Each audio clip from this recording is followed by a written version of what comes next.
जय श्री कृष्ण। राधे राधे। राधे सत्संग में सत्संग का रसपान करते सभी आत्मीयजनों, श्री वल्लभ की प्रेरणा से प्रेरित होकर आज हम राधे सत्संग में देखें कि हम जय बोलते हैं। तो हम जय क्यों बोलते हैं? ये जय बोलने का जय का अर्थ क्या है, इसके बारे में देखिए जाने। लेकिन इससे पूर्व अगर आपने राधे सत्संग चैनल को सब्सक्राइब न किया हो तो कर लेना, जिससे आपको हर सत्संग की जानकारी मिल सके। प्रियजनों, जब हम श्री ठाकुर जी के दर्शन खुलते हैं या वल्लभ कुल के बालक जब हमारे यहाँ पधारते हैं या जब हम कोई पाठ का आरंभ करते हैं या तो श्री यमुना जी की लोटी खोलते हैं या मुखारविंद पर श्री गिरिराज जी को दूध से स्नान कराते हैं, तो इसी सर्व प्रसंग में हम सर्वप्रथम जय बोलाते हैं। क्या हमें कभी सोचा कि जय क्यों बोलते हैं? ये जय का अर्थ क्या है? श्री बाल कृष्ण लाल की जय। हमारे माथे विराजते श्री ठाकुर जी की जय।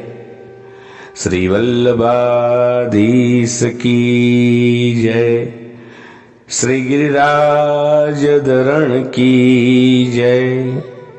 श्याम सुंदर श्री यमुने महारानी जी की जय, वगैरह वगैरह प्रकार से जय बुलाते हैं। ये जय का अर्थ क्या है? हम जय क्यों बोलते हैं?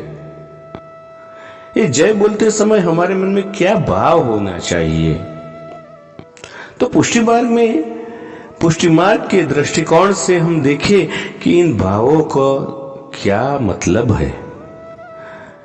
तो प्रियजनों, जय का अर्थ है विजय, यानी कि जीत। आपकी जय हो मतलब आपकी विजय हो, हम पर, हमारे दोषों पर, हमारे कार्यों पर, हमारे विचारों पर, हमारी वाणी पर आपकी विजय हो, विजय हो। आप हमसे सदा ही जीतो। हम जय बोलकर प्रभु का स्वामित्व और हमारा दासत्व का स्वीकार करते हैं और हर बार जय के साथ मन में ये विनती रखते हैं कि प्रभु हमसे सदा ही जीते और हम उनसे सदा ही हारे। ये भक्त की हार में ही उसकी जीत है, क्योंकि प्रभु तो सदा भक्त का हित ही करते हैं। प्रभु तो सदा भक्त की भली ही विचारते हैं। जो हम अपने लौकिक और क्षुद्र बुद्धि से नहीं विचार पाते, प्रभु पूर्व में ही उसका विचार कर लेते हैं, वही कार्य करते हैं और हमारे द्वारा करवाते हैं, जिससे भविष्य में हमारा उत्कर्ष ही हो, कभी अहित न हो। इसलिए उनकी जय बोलकर हम उनके स्वामित्व और भक्तवत्सल स्वरूप का अनुसंधान करते हैं और साथ ही साथ अपने आप को यह समझाते हैं कि हम पर उनकी विजय, वो ही हमारी विजय है। मूलतः तो सभी स्वरूप एक ही है। श्री वल्लभ वस्तुतः कृष्ण एवं ही है। तो श्री गुसाई जी श्री महाप्रभु जी का ही स्वरूप है। श्री यमुना जी भी प्रभु की भांति निर्गुण स्वरूप है। तो श्री गिरिराज जी भी श्री गोवर्धन धरण का ही स्वरूप है और भगवदियों के लक्षण भी स्वयं प्रभु जैसे ही है, परंतु सभी के कार्य भूतल पर भिन्न भिन्न प्रकार से विभक्त है। एक ही स्वरूप होते हुए भी सभी ने अपने अपने स्वरूप का विशेष महात्म्य और विलक्षणता प्रकट की है, जिससे उन्हें पहचाना जाता है, जाना जाता है।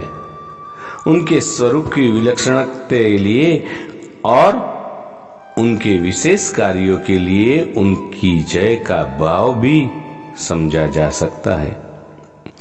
जैसा कि श्री वल्लभाधीश की जय श्री महाप्रभु जी के संदर्भ में समझे तो श्री महाप्रभु जी ने कृपा करके पुष्टि मार्ग को प्रस्थापित किया और प्रभु से बिछड़े हुए जीवों को ब्रह्म संबंध करा के दोष युक्त हुए उन्हें प्रभु की सेवा के लायक बनाया। परंतु वे स्वयं बाल बुद्ध में आज्ञा करते हैं कि जीवा स्वभाव तो दुष्टा। श्री महाप्रभु जी ने वैष्णव के उत्कर्ष के लिए 16 ग्रंथों द्वारा और अपने अन्य ग्रंथों और वचनामृत द्वारा हमें उनके शिक्षाएं दी और अपनी ओर से पूरा प्रयास किया कि जीव उनका कहा मानकर प्रभु को रिझा सके और पुष्टि मार्ग के परम सुख का अनुभव कर सके।